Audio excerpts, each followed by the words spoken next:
여러분 안녕하십니까. 2020년 부활하신 예수님 따라잡기. 오늘은 크게 두 번째 카테고리 시간입니다.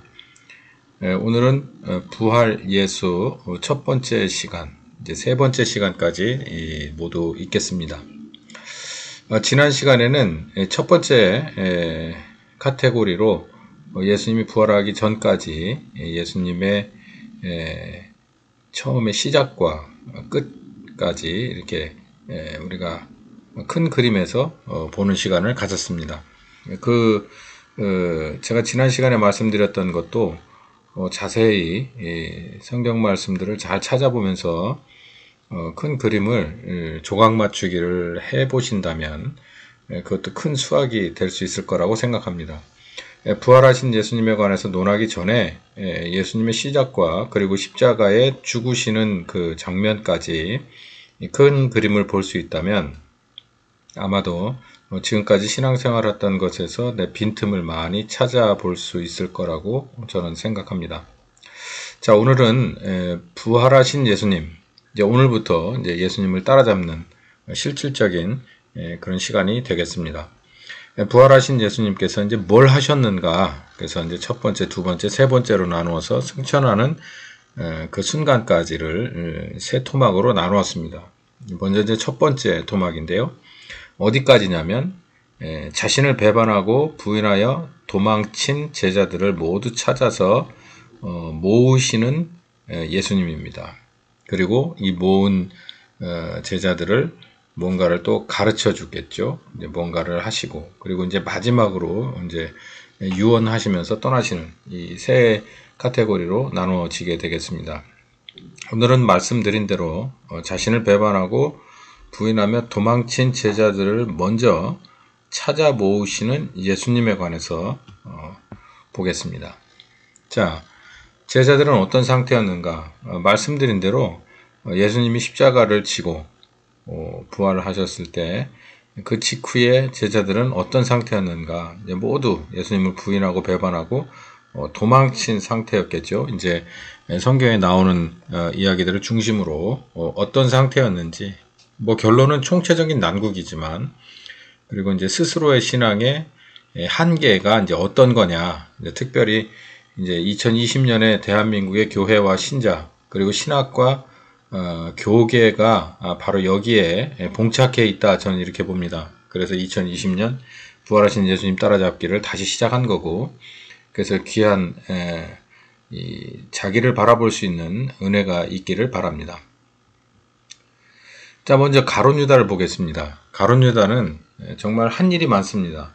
배반하고 배신하고 밀약을 맺어서 밀고 하고, 그리고 자기의 스승을 예수님을 팔아넘겨요. 마태복음 26장에 아주 일목요연하게 잘 정리를 해놨습니다. 첫 번째로 이 모든 사실을 자기의 제자 중에 그 누군가가 자기를 배반하고 배신하고 그리고 적과 밀약을 맺고 그들에게 밀고 해서 상의해서 자신을 팔아넘길 거다. 팔아넘긴다. 참 생각만 해도 끔찍한 일이고 정말 치가 떨리는 일이지요. 근데 이런 일이 있을 거라는 것을 예수님은 마태복음 26장 2절에 예언해 놓으셨습니다. 너희는 너희의 아는 바와 같이 이틀이 지나면 유월절인데 인자가 십자가에 못 박히기 위하여 팔리우게 될 것이다.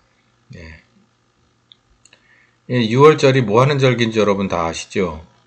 이 유월절에 성전 안에서 많이 행해지던 것들 중에 하나가 희생시킬 제물을 거래하는 일입니다.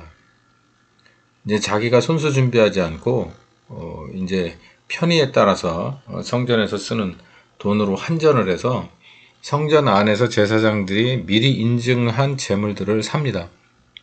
예수님께서 이걸 비판하시기도 하셨는데 그 장면을 상상해 보십시오. 이제 나이가 웬만하신 분들은 예전에 큰 도시 주변에 변두리에 가면 주로 큰 개천을 끼고 다리 이 주변으로 해서 가축 시장이 섰던 것을 기억하시는 분들도 있을 거라고 생각합니다. 뭐 인터넷을 검색해봐도 그런 사진들이 많이 나오겠죠. 그거보다도 어마어마한 규모의 가축 시장이 성전 안에 있었다라고 상상을 해 보십시오. 그 가축들의 울부짖는 소리, 그리고 여기저기서 고함치고 싸우고 또 흥정하고 또 환전하고 하는 이런 것들을 예수님께서 보시고 어떻게 생각하셨겠는가. 이제 그 가운데서 가장 비참한 것이 아무런 의미 없이 죄인들을 위해서 죽어가는 재물이었을 텐데, 그 재물들과 똑같은 상황에 자신이 던져지게 된다. 다시 돌아오지 못할 그런 그 길에 재물과 같이 속절없이 던져지게 된다. 이거를 예언하셨다는 거예요. 정말 예수님의 그때 상황을 신앙생활 해가면서 성령님과 더불어서 알아가고 느껴가면 갈수록 참 외롭고 고독한 길을 예수님이 혼자 가셨구나. 그러니까 이런 예언을 할 때 제자들이 1도 몰랐다는 거죠. 물론 그 뒤로야 이제 이 땅에서, 그리고 우리 주님 있는 곳에서도 느끼고, 그리고 감사하고 뼈저리게 느끼고 있겠지만 이때는 아무것도 몰랐다는 거예요. 근데 예수님이 알든 모르든 이렇게 될 거야 라고 예언을 하셨다는 거예요. 두 번째, 대제사장들과 장로들이 이제 모의합니다. 예수님을 이제 누명을 씌워서 제거해 버릴 모의를 한다는 거예요. 이 대제사장들과 백성의 장로라고 한다면 사실상 이스라엘의 대표자입니다. 제사장은 성전의 대표자죠. 그리고 백성들의 장로라면 백성들의 대표자죠. 그러니까 온 이스라엘이 사실상 모의에 들어간 거예요. 이거 목사님 그건 아닌 것 같고, 그 백성들은 중에서 많은 사람들은 예수님을 따르기도 했지 않나요? 이렇게 종려나무 가지를 들고 예수님을 맞았던 그들은 뭡니까? 물론 그렇죠. 근데 좀 더 나가 보십시오. 이들이 모의하고 이들이 파놓은 함정에 예수님을 빠뜨리고 백성들에게 이거 어떻게 하면 좋겠냐라고 했을 때 예수님의 편에 섰던 사람들이 제자를 비롯해서 없었습니다. 그러니까 달면 삼키고 쓰면 그러니까 하루아침에 결정되는 거예요. 그래서 좋았다가 분노로 바뀌고 이 상처로 바뀌어서든지, 아니면 애초에 이권관계 때문에 예수님과 반대된 그런 상태를 보였든지 간에 이제 예수님을 다 배반하게 되죠. 이들이 드디어 이제 움직이기 시작한 거예요. 예수님을 어떻게 해야 죽일 수 있을까? 근데 이들이 아무리 모의하고 예수님이 예언을 했다고 하더라도 이 방아쇠가 담겨지는 사건이 있는데, 그것은 바로 앞에서 말씀드린 대로 이 가룟 유다의 이 고발입니다. 그리고 가룟 유다가 이들과 합세해서 예수님을 팔아넘기는 그 사건이 없었다면 예수님은 십자가에 죽을 수가 없었겠죠. 이제 이 방아쇠를 담기는 이 사건이 있었습니다. 그게 마태복음 26장에 또 자세히 나오는데, 그게 바로 예수님의 발 아래 마리아가 향유를 부었던 바로 그 사건입니다. 요한복음 12장에도 그 얘기가 같이 나오는데요. 여기 길게 나와 있는 성경 말씀들을 여러분 잘 읽어보시고 이 안에서 지적을 받습니다. 누가 지적을 받느냐면은, 일단 이 한 여인이 이 마리아죠. 이게 이 나사로의 동생 마리아라고 나오는데, 요한복음에는 이 마리아가 예수님의 발에 그 귀한 향유를 부어요. 200데나리온 이렇게 얘기하는데 굉장히 큰 돈이죠.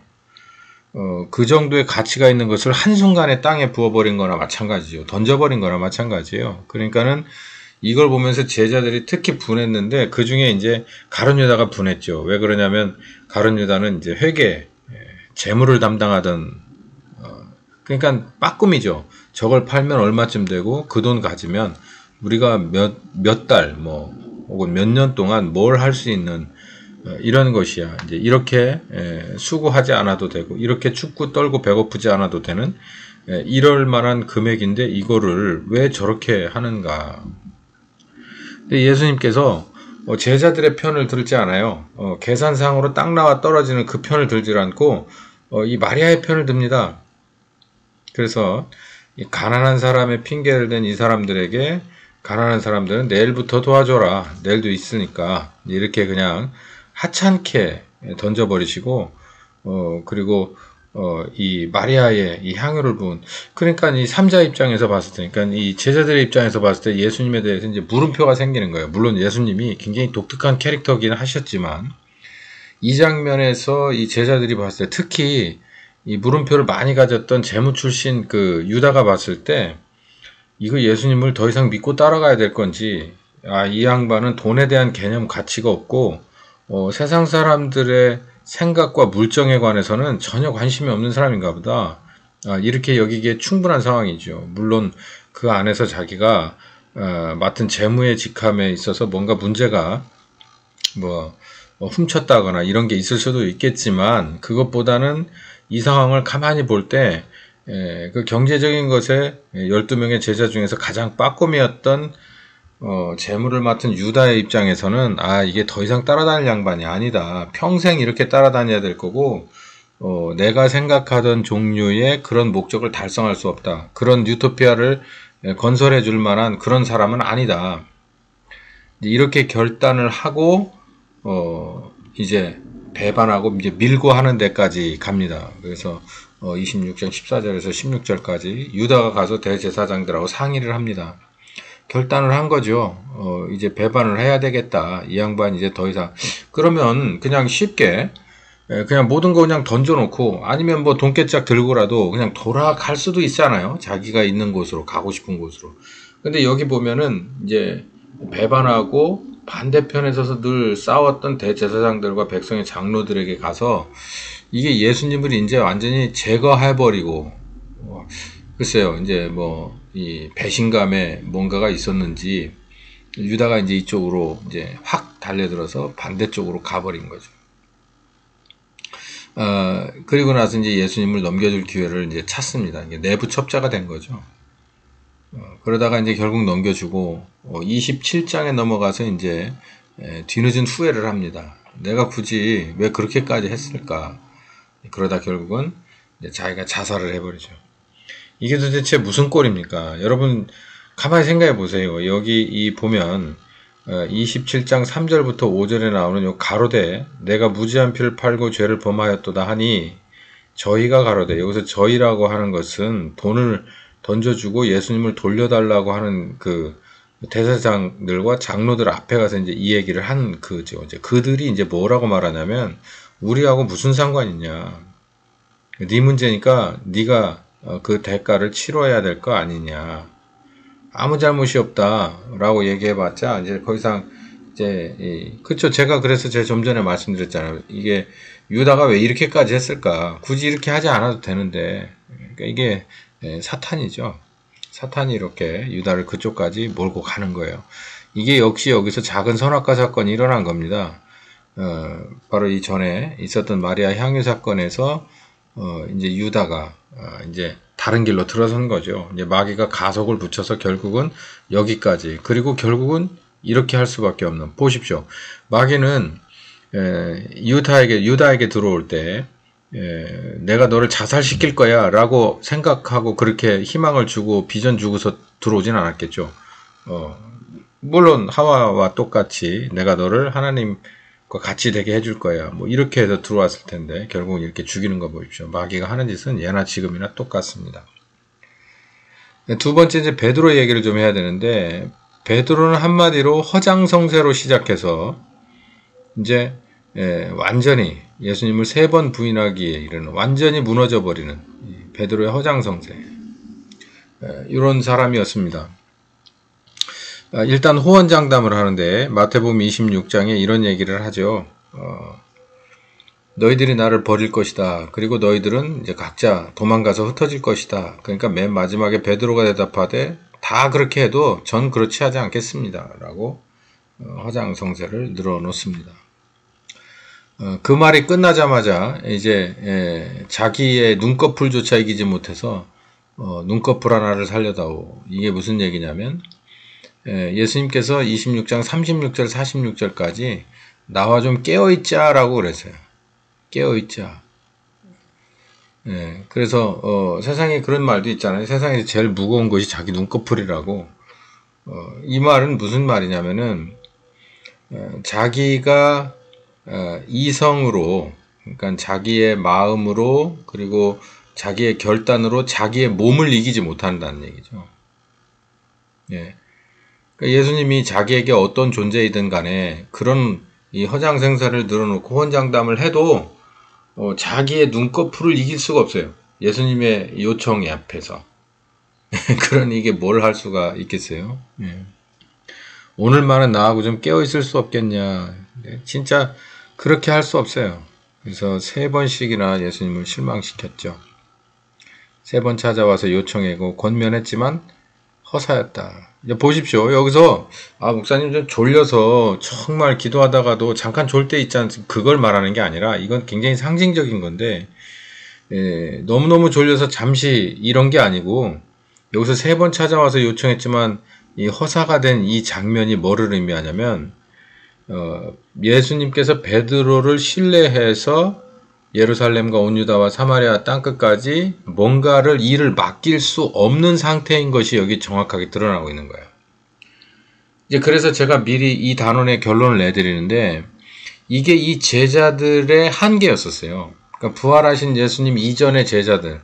그러니까 예수님을 뭔가 목적이 있어서 따랐을 거 아니에요. 예수님이 이제 요청을 했더라도 응답을 했더라도 나름대로 자기 이유와 목적이 있지 않았겠습니까? 이제 그 목적과 이유가 이렇게 다 깨지는 거예요. 예.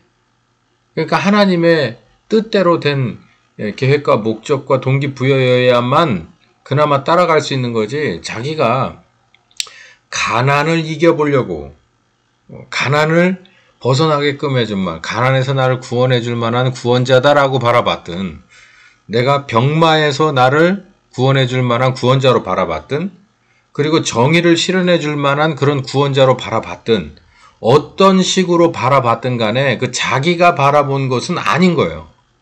예. 왜냐하면 아버지 하나님의 아들 하나님을 보내실 때 어떻게 계획하셨냐면 우리의 죄 문제 해결을 위한 해결사로 보내신 거예요.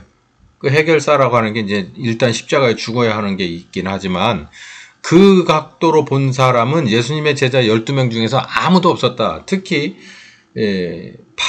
예수님을 팔아먹은 가룟 유다, 그리고 첫 번째 제자격인 이 베드로도 그렇게 보지 않았다는 거예요. 그 나머지 제자들도 그런 사람 아무도 없는 것을 우리 볼 수 있습니다. 보십시오. 26장 31절에 양떼가 흩어지는 것처럼, 목자를 누군가가 와서 치면 양떼가 흩어지는 것처럼 너희들은 정말 꼬리를 감추면서 도망가게 될 것이야. 근데 정말 56절에 그렇게 됐습니다. 다 예수님을 버리고 도망갔어요. 예. 그러니까 자기가 믿었던 그 하나님의 아들은 여기서 다 죽은 거예요. 자기가 믿었던 하나님의 아들이 여기서 다 죽은 거예요.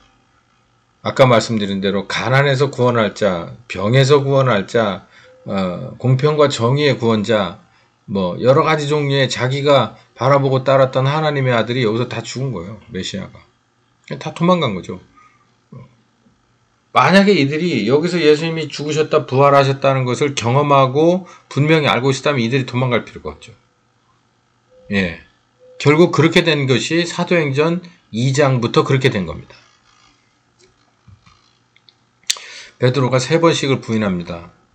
근데 이렇게 부인하기 전에 나름대로 수제자답게 나름대로 할 수 있는 최선의 행동을 하는데요. 그게 26장 51절에서 54절 여러분 아시다시피 베드로가 칼을 꺼내서 그 종의 귀를 쳐서 떨어뜨리는 그런 장면이에요. 그러니까 여러 명의 그런 사병정, 그러니까 이 개인집에 있었던 병정 같은 그러나 이렇게 잘 무장되어 있는 그 사람들과 이제 서로 교전을 벌이는데 뭐 교전이랄 것도 없죠. 근데 이제 베드로가 나름대로 용감하게 뭔가 어떻게 해보겠다고 맞서 봅니다. 근데 결국은 안 되죠. 안 될 일이에요. 그래서 오히려 예수님께서 베드로를 놔주고 날 차라리 데려가라 그래가지고 이제 그렇게 하고 베드로를 꾸짖습니다. 그래서 베드로가 정신 들어서 그냥 칼집에 꽂고 도망가기 바쁘죠. 나름대로 한 번쯤은 대항을 해봅니다. 근데 그것도 가만히 생각해보세요. 이 장면을 가만히 그 안으로 이렇게 타고 들어가 보세요. 베드로가 했던 게 이게 진짜 용감한 거냐라는 거죠. 이게 진짜 이게 뭔가 앞뒤가 맞는 용감입니까? 의분인가요? 이거는 진짜 계란으로 바위쳐서 깨지면 끝나는 거예요. 아무런 의미가 없는 거죠. 그러니까 오히려 예수님께서 타이를 쉬고 베드로를 구해주잖아요.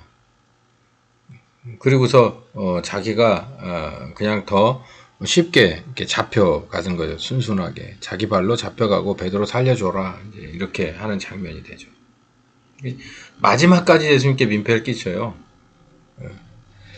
그리고 나서 이제 여기 69절에서부터 75절까지 이 빨간 글씨 3번씩 부인을 합니다.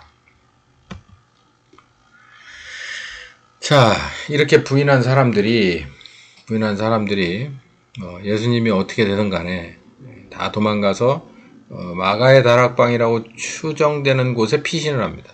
요한복음 20장에 그 얘기가 나와서 이들이 모두 피신을 해서 도망쳐 버리는데, 여기 보면 본문에 뭐라고 되어 있냐면 문들이 닫혔다. 그 모인 곳에 문들이 닫혔다. 이 얘기는 문을 닫죠. 문 뭐 닫으라고 있는 거니까 이제 그걸 말하는 게 아니고 이들의 상태를 이렇게 상징적으로 잘 표현해 주는 건데, 이게 닫아 걸었겠죠. 그리고 여기를 누가 알까, 우리가 여기 있는 줄 누가 알까 해서 두려워 떨었겠죠. 우리 여기서 자주 모이던 데인데 혹시 주변에서 어느 한 사람이라도 우리를 신고하면 우리까지 큰일 나는 거 아니야? 이렇게 두려워 떨고서 이제 문 닫고 떨고 있는 거죠. 이거 어떻게 해야 될까? 이제 방향을 잃어버린 겁니다. 자기 자신들의 하나님이 십자가에 처형당해 죽었어요. 그러니까는 삶의 방향을 잃어버리고 표를 하는 거죠.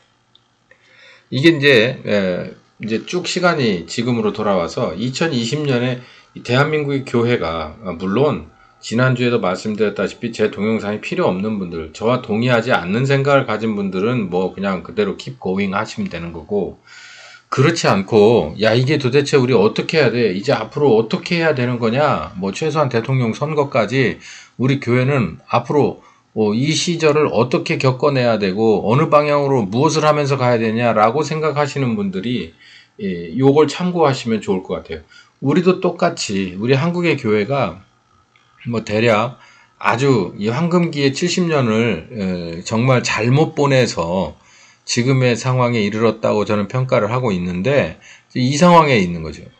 우리들 스스로가, 신자라고 고백한 우리들 스스로가 믿었던 하나님이 처형당해 버렸어요. 이 얘기가 너무 심한 얘기인가요? 만약에 우리 어떻게 하면 좋아 라고 하는 생각을 왜 합니까? 만약에 우리 믿는 하나님이 십자가에 죽으시고 부활하셔서 온유의 구세주가 되신다라고 한다면 지금 우리 상황이 아무리 어려워진다고 하더라도 우리가 어떻게 해야 될까 고민할 필요는 없는 거죠. 이들이 여기서 고민을 해요. 그런데 사도행전 2장부터는 지금 이들의 상황보다, 그러니까 예수님이 십자가에 죽고 부활하시는 그 어간의 상황보다 몇십 배, 몇백 배 어려운 상황으로 점점 더 들어가요. 교회는 핍박을 당하는데 정말 심각한 핍박을 당하고요. 신자들은 정말 어디 가서 장사를 해 먹거나 품 팔아 먹기도 어려운 상황이 됩니다. 예. 결국은 뭐 정말 어디든지 도망가지 않으면 안 되는, 자기가 있는 곳에서 원치 않게 피신을 해야 되는 상황까지 있고요. 그 도망치는 생활을 자기 죽는 데까지 이 다락방에 이렇게 피신한 삶을 더 심각하게 자기 죽는 데까지, 자기 자식들에게까지 물려주는 이런 상황까지 돼서 정말 명목상으로 300년이 넘는 동안을 그렇게 사나요. 어떤 사람들은 지하의 카타콤에 굴을 파고 살기도 하고. 그런 어려움을 살지만 이렇게 방향성을 잃어버리지는 않았어요. 왜냐하면 자기들의 하나님이 십자가에 죽으셨다 부활하셔서 자기들과 함께 있기 때문에 문제가 될 게 없는 거예요. 근데 지금 2020년에 그 전통으로 우리가 복음을 받아들이고 70년간의 황금 시절을 살았다면은 지금 있는 이런 상황 속에서 이보다 더 어려운 상황이라도 우리들은 표류하고 방향을 잃어버리면 안 돼요. 나의 도움이 어디서 올 거냐? 투표에서 완벽하게 졌는데 이게 우리 도움이 어디서 올 거냐? 여러분, 투표에서 이겼다고 해가지고 도움 오겠습니까? 투표에서 이기면 여러분 도움이 어디서 나옵니까? 제가 단언컨대 투표에서 이겼다고 하더라도 있죠. 지금 있는 교회들은 저 사람들에게 집니다. 매일같이 광화문에 모일 거고요. 매일같이 교회 앞에 모일 수도 있어요.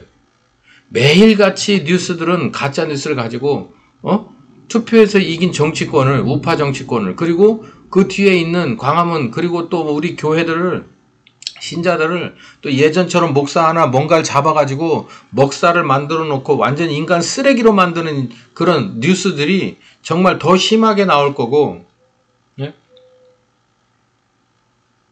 이런 상황이 올 거예요. 여러분, 이러면은 우리가 투표에서 이겼으니까 방향성이 있는 겁니까?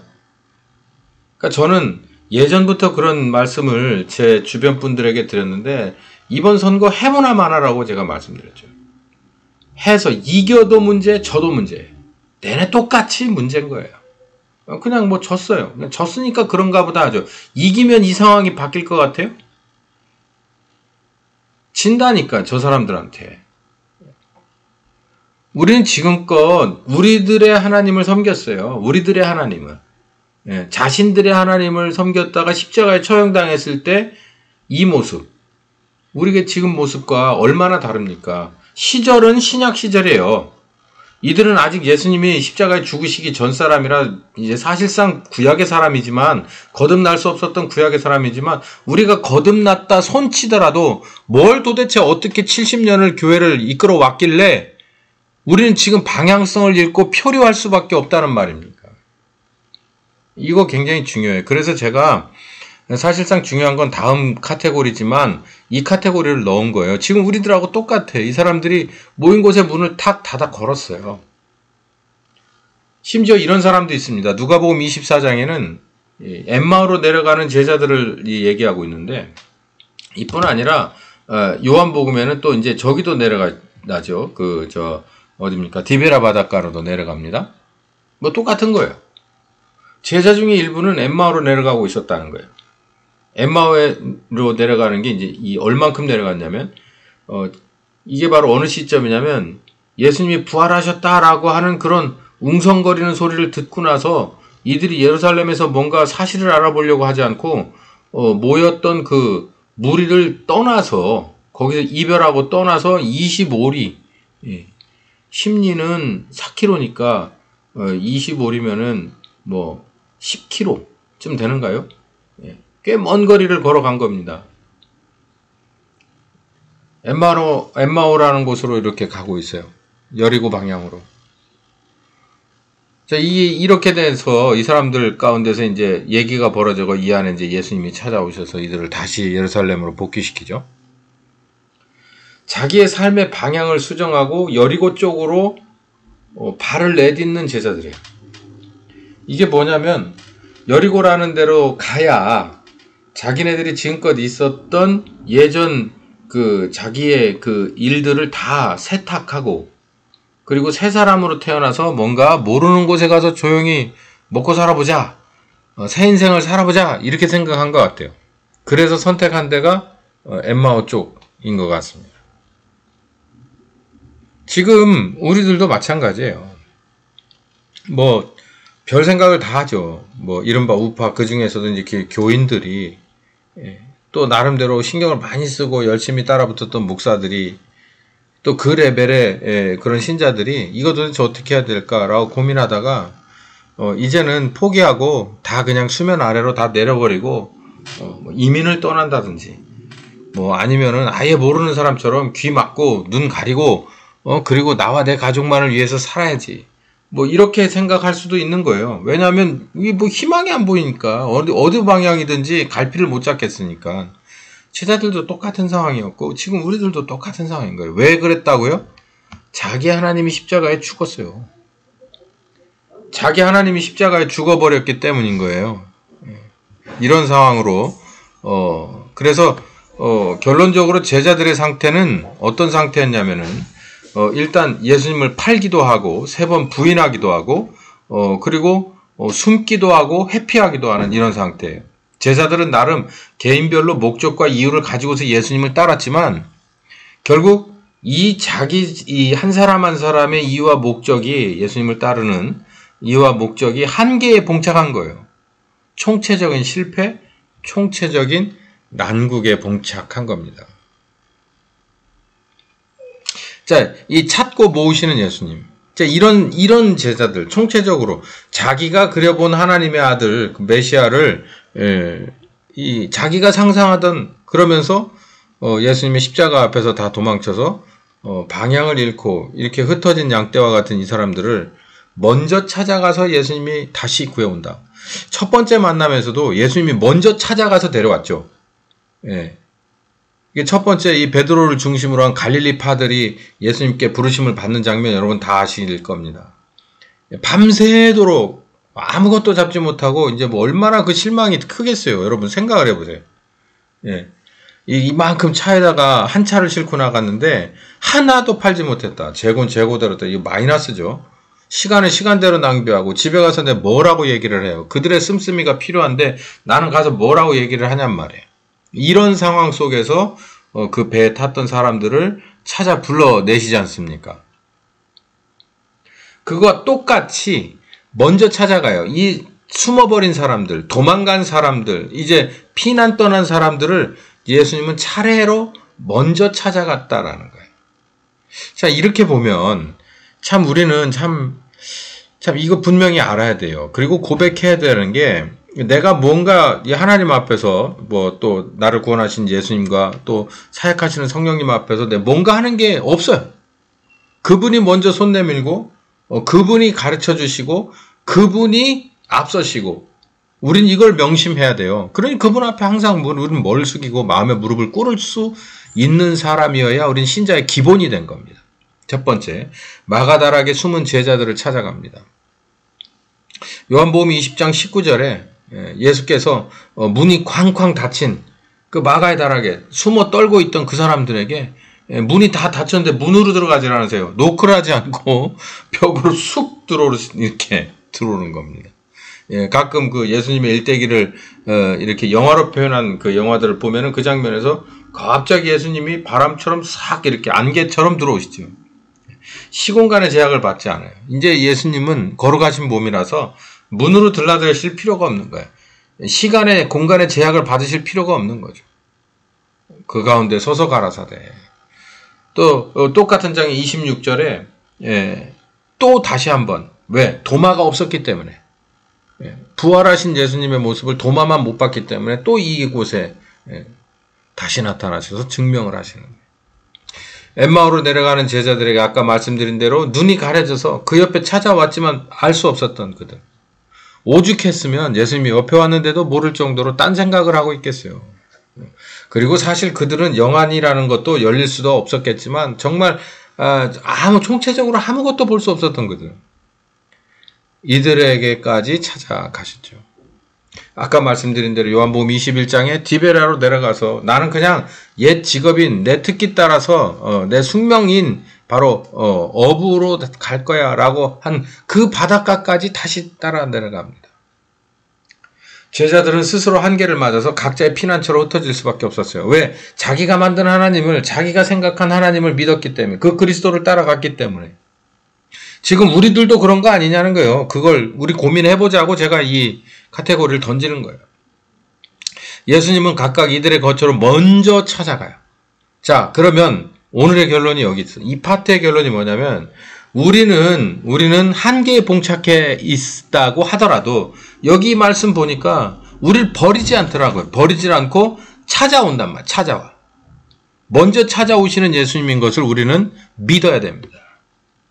이제 여러분 한 사람과 여러분이 맡은 교회 앞에 그리고 여러분이 속한 교회 앞에 여러분의 가정에 방향을 잃어버린 여러분에게 찾아오시는 예수님인 것을 여러분 믿으시길 바랍니다.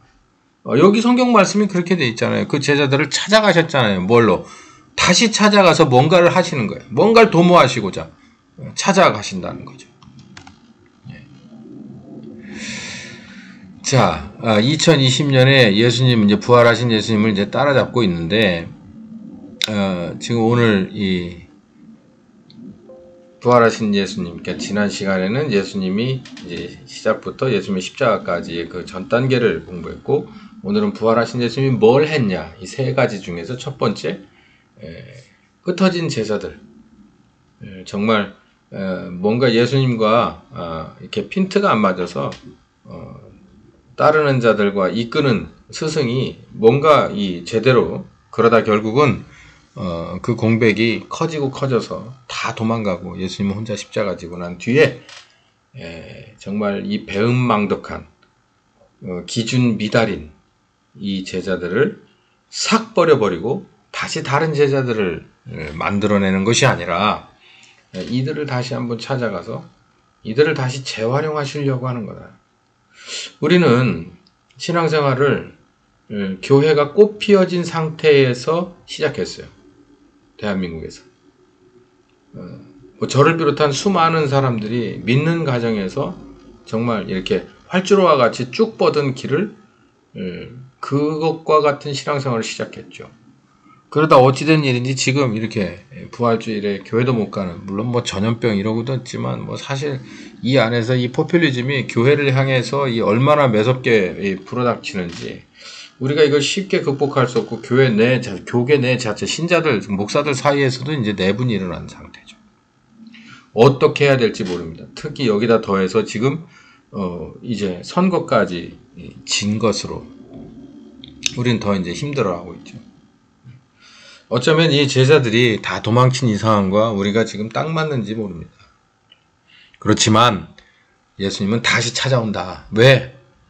당신은 우리를 버리지 않아요. 왜냐하면 고쳐서 다시 사용하려고 하는 거예요. 이 동영상을 보시는 여러분, 고쳐서 다시 쓰시려고 하는, 다시 고쳐서 새로 만들려고 하는 게 아니라 고쳐서 쓰시는 하나님이에요. 아들도 그래요. 우리가 아버지 하나님이 우리가 아담과 하와가 범죄했을 때 그냥 그거 다 지워버리고 다시 만들 수도 있었지만 그렇지 않고 고치려고 하잖아요. 그 계획 안에서 예수님이 오셨잖아요. 그러니까 도망간 제자들을 다시 고치는 거예요. 그러니까 고치려고 하는 거예요. 재활용의 명수예요. 이 점을 명심하시고 이분에게 다시 머리를 숙이고 마음의 무릎을 꿇어 그분 앞에 나가시는 여러분들, 또 그분이 내민 손을 잡으시는 귀한 여러분들 되시기를 예수의 이름으로 축원합니다. 감사합니다.